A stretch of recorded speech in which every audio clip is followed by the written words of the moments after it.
Je suis CEO de l'agence Code Codec, qui est une agence spécialisée dans le print et dans le web. Dernier fait marquant, en tout cas pour l'entreprise, c'est le lancement de la campagne Stop, numéro national à destination des personnes pédophiles. Donc c'est une campagne de communication générale avec lancement d'affiches de pub, kit de communication, plateforme numérique, enfin voilà, la totale. Donc ça c'était un gros truc, ça a été financé par le ministère de la Santé et avec un déploiement national. Alors moi, je suis issue de l'École nationale supérieure d'art et de design de Nancy. Je suis sortie de cette école il y a 16 ans presque maintenant. J'ai continué à faire de la com en fait en freelance tout en travaillant dans un cabinet de recrutement pendant 12 ans. Et j'ai monté ma société, voilà, une fois que le cabinet de recrutement a été fini, j'ai monté ma société de communication print et web. On m'a demandé d'intervenir sur de l'UX et de l'UI design. C'est un sujet qui me plaît beaucoup de par mes études et puis du boulot que je fais forcément. Et je trouve qu'on manque, en tout cas en France, on commence seulement à prendre l'importance, en tout cas de l'UX et de l'UI design. J'ai beaucoup d'intérêt, en tout cas, pour tout ce qui va être accessibilité numérique et la non-exclusion numérique. Et je pense que ça peut aussi passer par l'UX et l'UI design.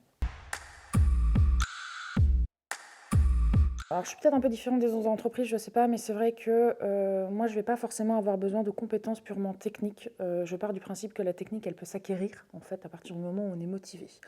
Donc, c'est pas vraiment ça que je vais rechercher chez les candidats ou les candidates. Je vais surtout rechercher de la curiosité, mais une vraie curiosité, une très bonne culture générale, ce qui peut parfois faire défaut, puisque dans les métiers de la com, en fait, on travaille beaucoup sur des références. Et si on n'a pas les références, on ne peut pas comprendre ce qu'on fait. Et si on n'a pas la culture non plus.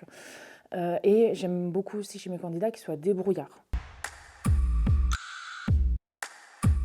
Alors, le diplôme, oui, il faut des diplômes. Je pense qu'il faut un diplôme pour plein de choses, parce que d'une part, c'est pas une question de reconnaissance, c'est surtout une question d'autonomie. En fait, une fois qu'on a un diplôme, effectivement, ça veut dire qu'on a travaillé, qu'on a rencontré plein de gens, donc du coup, on a gagné une certaine expérience, une autonomie aussi dans le travail.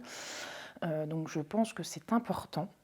Il y a 2 types, à mon avis, de parcours. Le mien, c'est-à-dire via une école d'art, ou la fac. Licence information communication, licence master, hein, la filière information communication, la filière médiation culturelle, voilà, ce genre de filière permet aussi vraiment d'aller vers ces métiers-là, de la communication, du print et du web. Convivial, j'avais beaucoup aimé, alors malgré les contraintes sanitaires un peu compliquées, la moitié en présentiel, la moitié en distanciel, c'était quand même pas forcément évident, mais c'était assez convivial. Ils étaient vraiment intéressés, ça c'était vraiment plutôt bien.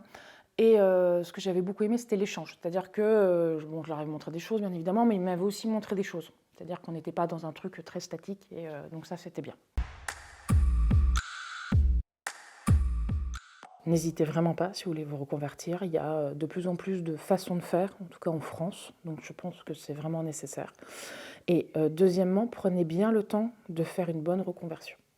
C'est pas la peine d'aller vite, ça sert à rien. Des fois, il faut prendre le temps.